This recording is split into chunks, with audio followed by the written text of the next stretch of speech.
მადლობა რომ მონაწილეობთ დღევანდელ ეთერში. ჩვენ ნახეთ ერთ-ერთი ბოლო პირი, ვინც ელაპარაკა ლევანს იყო ყურუა, ასევე ლაშაც ადვოკატიც არის შესული. იყო იქამდე კითხვა ბრალის შესაძლო დამძიმება არ დამძიმების საკითხზე და ეს ამბავი არ გამორიცხა ტყეშელაძემ. ეხლა ბრიფინგია ჩანიშნული. აი თქვენ როგორ უყურებთ ეხლა ამ ფაქტს, რა სურათიც არის ამ თვალსაზრისით, რა შეიძლება ველოდოთ?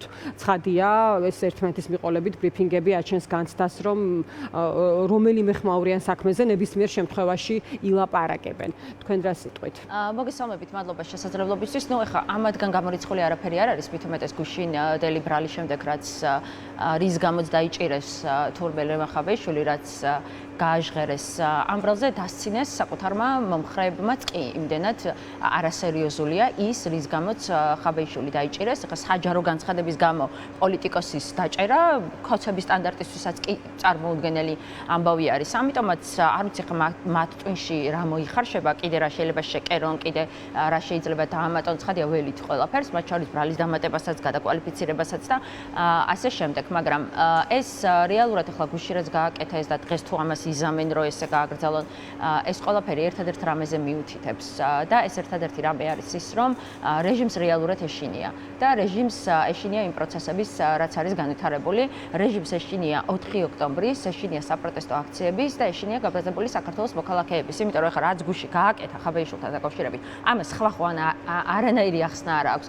პოლიტპატიმრები აქ დაიხლა ამ ქვეყანაში, რომ კიდე ორი პოლიტპატიმარი დაემატებინა, გამწვავებული სიტუაცია აკლდა, კიდე რომ სიტუაცია კიდე უფრო გაემწვავებია, საერთაშორისო პარტნიორებთან გაფუჭებული ურთიერთობა აკლდა, რომ კიდე უფრო დაემძიმებია ეს თუ რა. ეხლა ხო ყველა ეს მოცემულობა და ყველა ეს პრობლემა ისედაც აქვს, რომელიც მისთვის პრობლემა არის ქართული ოცნებისთვის.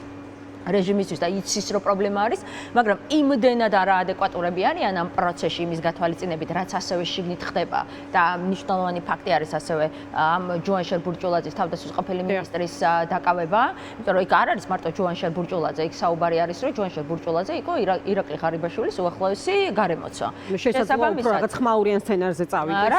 რა თქმა უნდა, იმიტომ რომ მათი სამიზნე ღარიბაშვილია, მათი სამიზნე ლილუაშვილია, მათი სამიზნე ასევე არის გომელაური, ხო?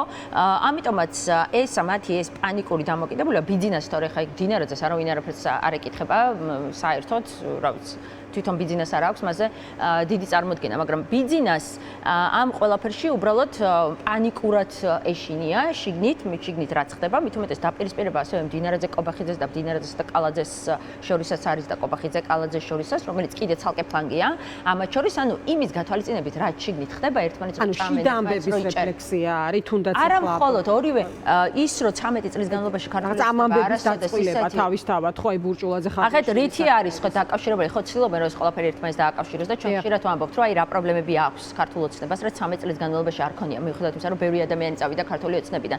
13 წლის განმავლობაში მათ უცებ, აი ხო ჩათვალეს, რომ იქ რაღაცები დაალაგეს, არჩევნებში ვიღაცა ორი პარტია შეიყვანეს და რაღაცა სიტუაციის ნორმალიზება თითქოს შეძლეს და ამბავი და უცებ აუფეთქლეთ აქ 4 ოქტომბერი და აღმოჩნდა, რომ 4 ოქტომბერი უცებ ხალხში გაჟდა როგორც იმედი და 4 ოქტომბრისთვის დაიწყო ხალხმა მზადება. თან ახლა უყურებდნენ ხაბეიშვილს, რომელმაც ყველაფერი თქვა საერთოდ შიგნით რაც ხდებოდა ქართულ ოცნებაში, ხო? ყველაფერი წინასწარ მეტყველა, პლუს სიტუაცია აქვს, როდესაც ესენი ღარიბაშვილი და ეს სასტავი დასაჭერად ყავთ გამზადებული, მაგრამ ამათი დაჭერის ასევე ეშინიათ, იმიტომ რომ ღარიბაშვილს, გომელაურს და ლილუაშვილს ძალიან ბევრი აქვს სალაპარაკო, მათ შორის ვიდეო მტკიცებულებებით. შესაბამისად, ამისიც ეშინიათ და აი ამ ყველაფერში ეხლა რაშიც არიან, ცდილობენ რომ გამოსავალი მოძებნონ და მოძებნეს გამოსავალი ხაბეიშვილის დაკავებით და გონიათ რომ ამით იმ თავარს 4 ოქტომბერს და ზოგადად ხალხის განწყობას ამ რევოლუციურ მუხს, რაც არის ხალხში, ამას ჩაახშობენ და ეს უნდა მოხდეს პირიქით, იმიტომ რომ ქართული ოცნების თავს რაც ხდება ეხლა გასაგებია, კიდევ უფრო მეტად ამძიმდებიან. ანუ კობახიძემ და მისმა გარემოცვამ ირწმუნა, რომ ხაბეიშვილია სწორედ მთავარი გამტარი იმ ასე თქვა საშიში ინფორმაციის შიდა ამბებს გულისხმობ, რაც შეიძლება ტრიალებდეს და ტრიალებდა ქართულ ოცნებაში. ანუ ამის დაჯერებას უყურებთ ახლა ჩვენ. ერთმა ადამიანმა და მე ხაბეის სიტყვებს გავიმეორებ, რომ ერთმა ადამიანმა ხაბეიშვილმა ისე შეაშინა რეჟიმი, რომ მოუწიათ მისი დაკავება.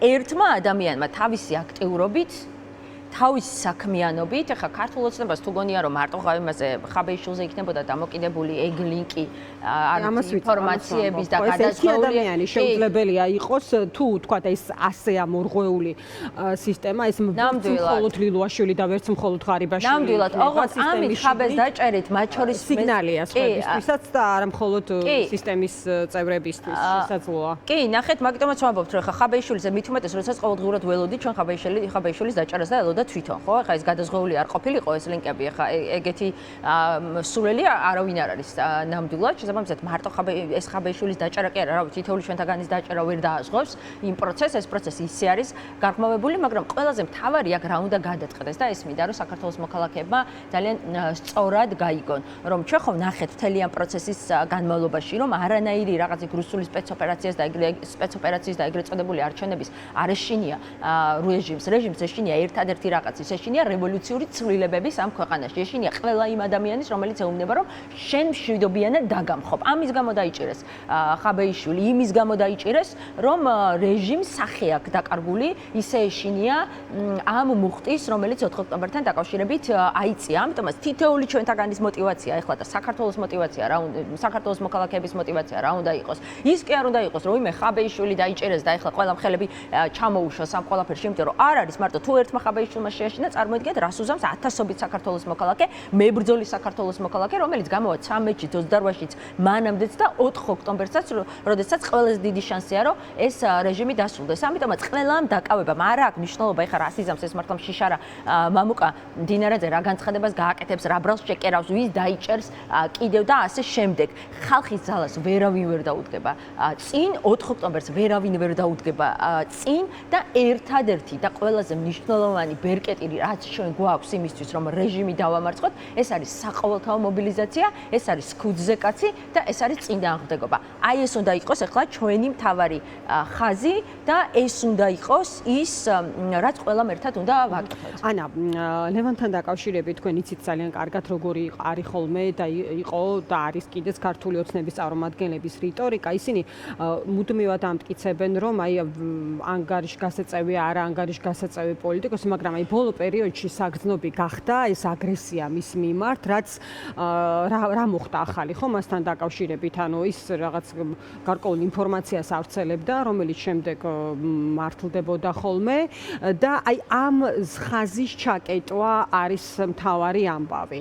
ასე უნდა შეხედოს საზოგადოებამ, ანუ აი შიში უშუალოდ თქვათ მის მიმართ, თუ როგორც აი ამ ორი ფაქტორი იყო გამტარის მიმართ, იმიტომ რომ კიდევ ერთხელ თქვათ, რომ ეს როდესაც ამხელა ამბავთან აქ საქმე ყველას, ეს ერთი პირი მხოლოდ ვერანაირად ვერ იქნება, ხო? კი, ნამდვილად ეს აი ორი მნიშვნელოვანი ამბავი იყო, ანა რომ კიდე გავმარტო. პირველი, რომ აი ეს ხაზი რითაც მათ ყველაზე დიდი ჭმუნვა ჰქონდა და ეშინოდათ, რომ რა აქვს კიდე ლევან ხაბეიშვილს ისეთი, ან ვინ არიან ის ადამიანები, ვინც ლევან ხაბეიშვილს ამ ინფორმაციას აწვდიან და გონიათ, რომ ლევან ხაბეიშვილის დაკავებით ახლა ამ ლინკს გააჩერებენ და სიგნალს უგზავნიან ადამიანებს იმისი, რომ ყველას იგივე მოუვა, მაგრამ ვიმეორებს სრული პასუხისმგებლობით, რომ მარტო ერთ ადამიანზე ლევან ხაბეიშვილზე დაიწყო ბრიფინგის უსში, ანა მოდი მოვისმინოთ ერთად.